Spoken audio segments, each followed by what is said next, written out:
We've been doing a all winter long study on the theology about the church. And today I entitled it, Is Culture Relevant? And depending on who you're talking to and what you're thinking, that can go in a whole bunch of different directions. I wrote underneath that in your outline, Christians versus culture. And then I wrote in my notes, or is it the other way around, vice versa? It can be a battle. The culture of our day is, to say mildly, it's anti-Christian in many ways. And so there are some senses in which Christianity is at odds against the culture of today. Then there becomes another step on that some would take, and that is within the Christian church itself. Sometimes Christians are against Christians in interpreting our involvement and interaction with the culture. I had an interesting thing that I was involved in just recently. Our National Pastors Organization has a Facebook, and some of us officers have been given the edict that once a week we have to put a post on there. The idea is we're trying to get pastors really involved and encouraging each other and all that. So about 10, 12 days ago, I thought, well, this will be fun. I just put the question, I just said to them, hey guys, I need help. I'm going to be speaking in 2 Sundays on the subject of, is culture relevant? I said, how would you approach that? What thoughts do you have, and what scriptures would you use? That's all I said. And I need to tell you that each of us officers, there's something on every weekday. And I've been charting that for a couple months. Generally, we get about 30 people who hit on it. And out of that, we get 2 or 3 that will, maybe 4, that'll write a comment. They'll actually say, hey, good stuff, you know, been thinking about that myself, or whatever they write. Well, in this particular case, we've had over 100 hits on it. And I've had about 30 different comments written, and some of them are like this long on Facebook, which I don't know how long that translates into reality. But, and early on, I think it was the guy who was the second one to hit on it,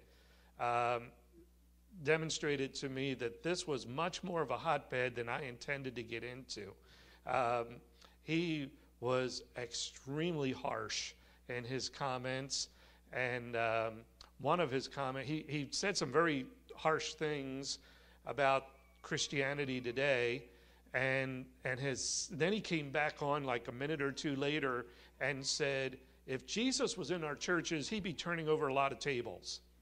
Okay, that tells me how you really feel. So I have faithfully read through all those things and studied through. To be honest with you, and just to help you out a little bit, that gentleman who did that is a layman in one of our churches. He's not a pastor. And I was really impressed, to be honest, because I didn't expect this. But the pastors who wrote and interacted with him, many soft and gentle answers. I was really pleased with that. And the gentleman himself, I wrote some things to and interacted with him, and he ultimately hit my homepage and started sharing some personal things about what's going on in his life, and he does have a lot of heartaches going on right now. And he and I've been telling people he's my new best friend, and so it's been really an interesting thing. But I'm not going to get into a whole lot of controversy, I don't think, because I didn't think I was going to have a lot of time to do that today, and so. But I'm also not avoiding things. But basically, everyone, I get this across the board from all my responses, everyone, not a surprise, everywhere lives in culture. We all live in a culture. It may be one you like, it may not be one you like at all. We're all shaped by what we live around and what's around us, and yet we're called to be citizens of heaven. And we're supposed to have a difference within us. Christ said that, you know, the way that they're going to distinguish us from the world is by our love and our love for one another. And so there has to be something about us that is absolutely different than the rest of the world. It's imperative for Christians to live out their faith in this world. We must do that. Jesus never said he was going to take us out of the culture and out of the world, but he also prayed for us in John chapter 17 that we would be in the world and impact and effective with the world.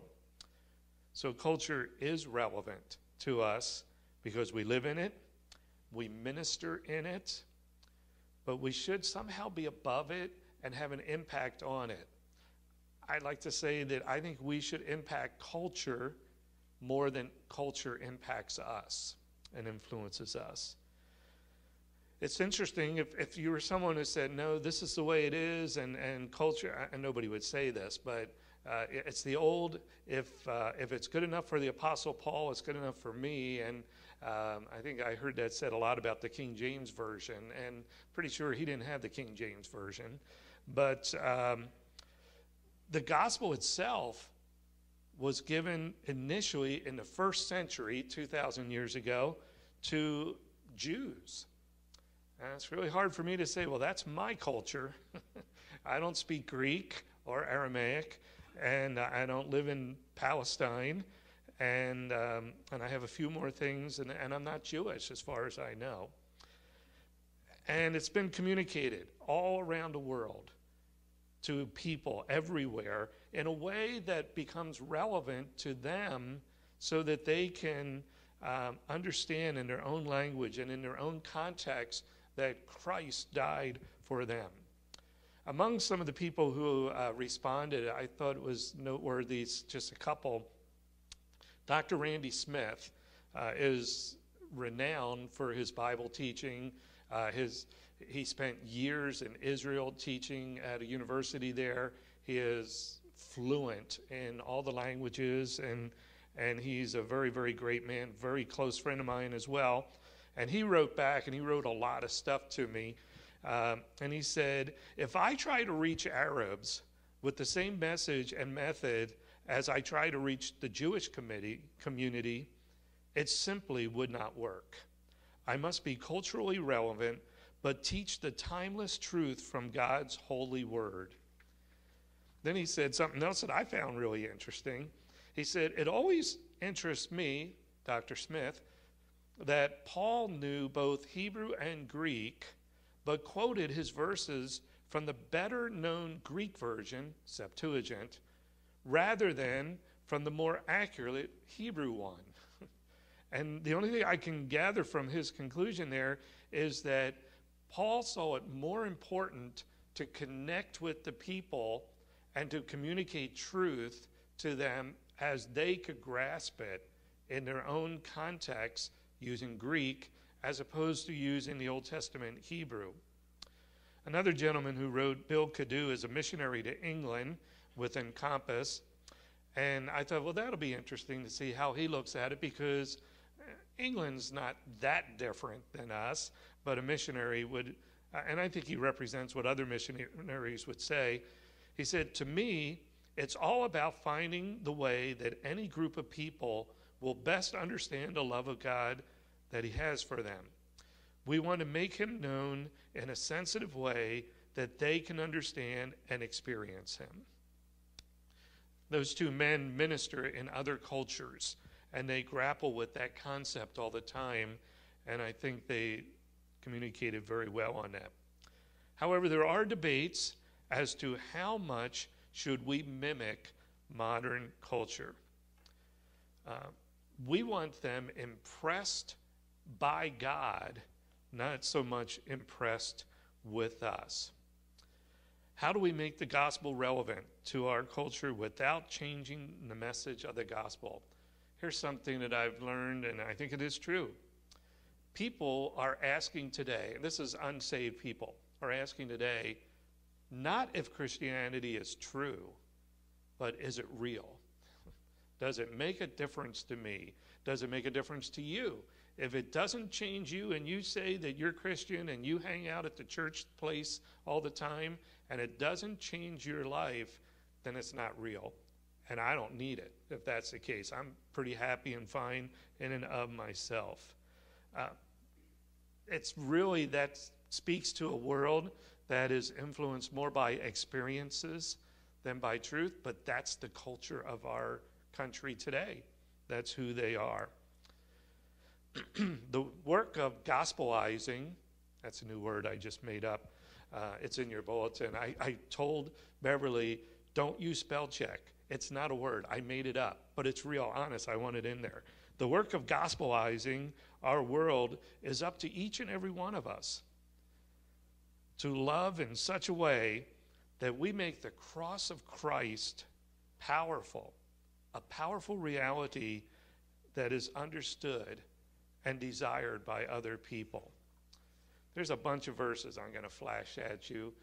Here's from 2 Corinthians. Paul wrote to them, "You yourselves are our letter, written on our hearts, known and read by everybody.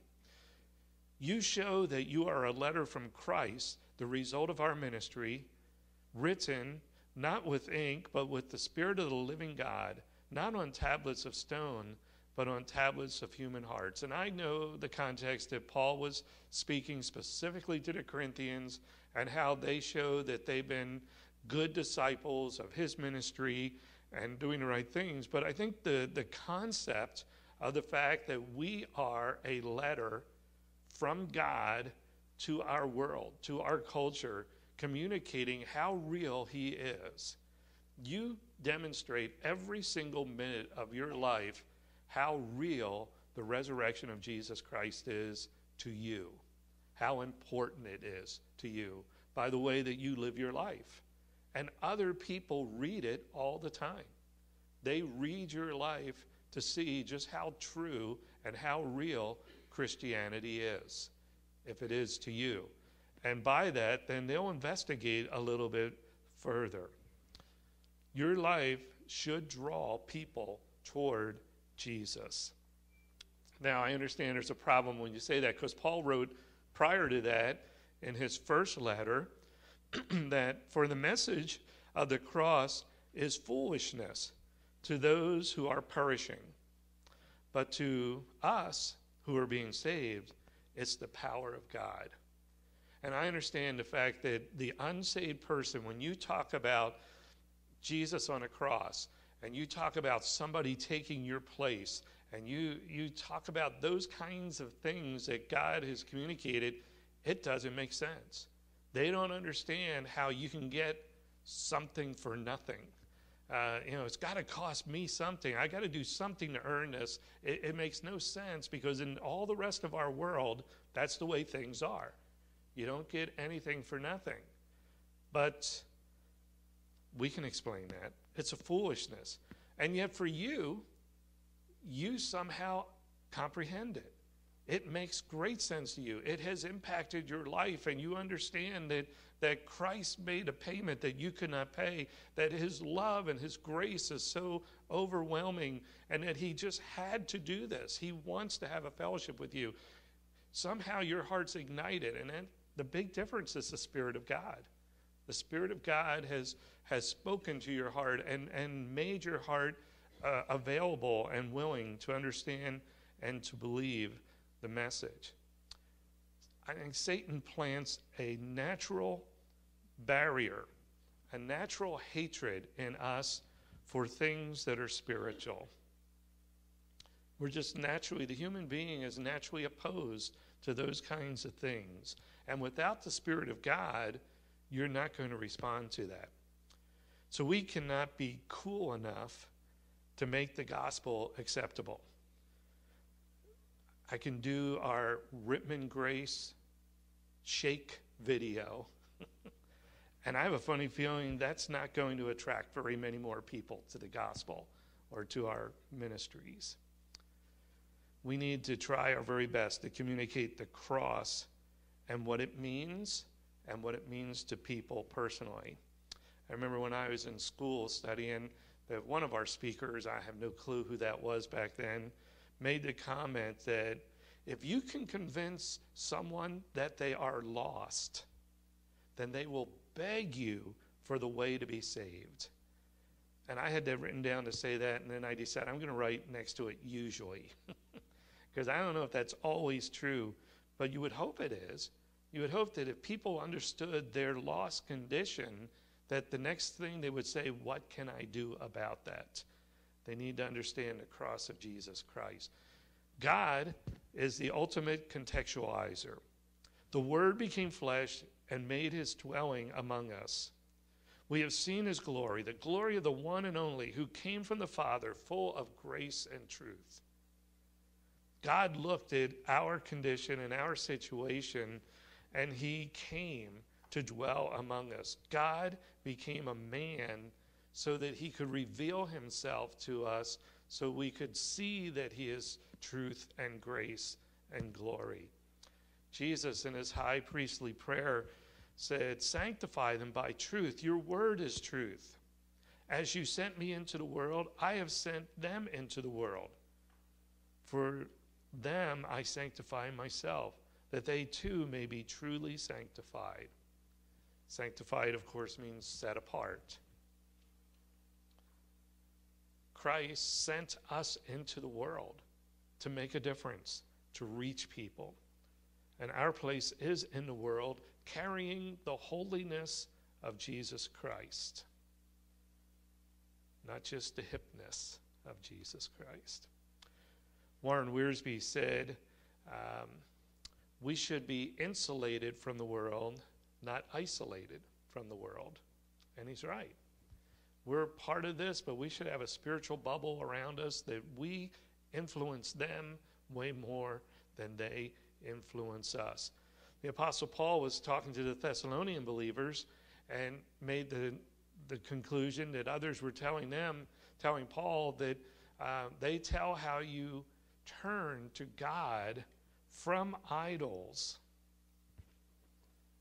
to the living and true God. That's what's important for people to catch. That is the thing, the change of life, the transformation that takes place because of what Jesus Christ has done. We move up and above our culture when we live for Jesus Christ like that. Paul also noted in Ephesians that consequently, you are no longer foreigners and aliens, but fellow citizens with God's people and members of God's household. There is a difference. There is a change. Also in Ephesians, Paul points out that you have gone from the kingdom of darkness to the kingdom of light. Satan doesn't like it when people are traded from his team to the other team. There's going to be warfare that comes as a result of that.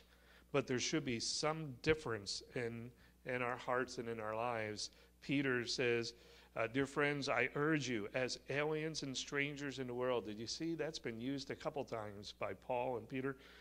To abstain from sinful desires which war against your soul. Live such good lives among the pagans that though they accuse you of doing wrong, they may see your good deeds and glorify God on the day he visits us.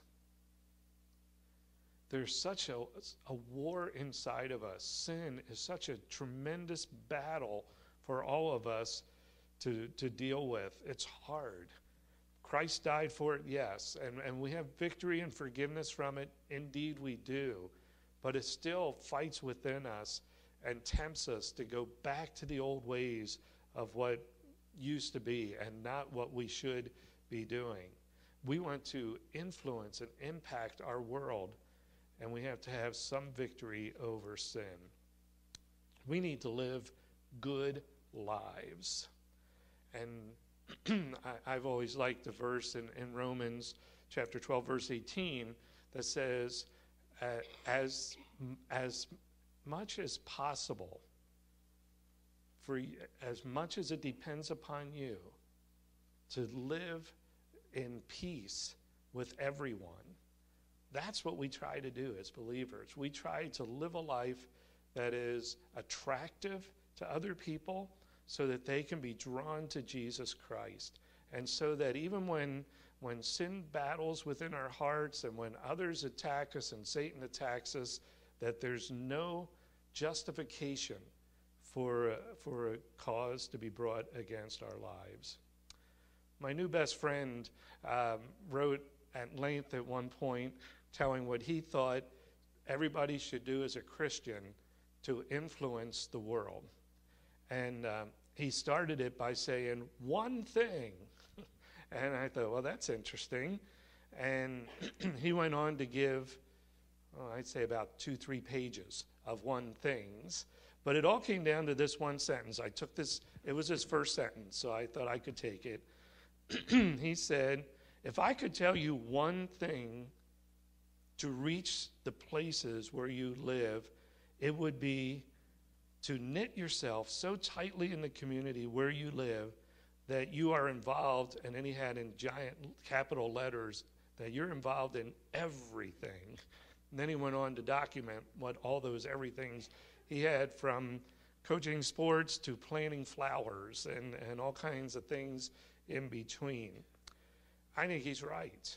I think the responsibility for you and I are to be in the world and to be insulated from the world, but yet to be able to influence and impact those who are round about us so that we can bring depth and meaning to the cross of Jesus Christ, and that can be a reality to others, so that those people who are looking and not asking is it true, but asking is it real, can look at you and I and say, you know what, it must be, because it's real to them.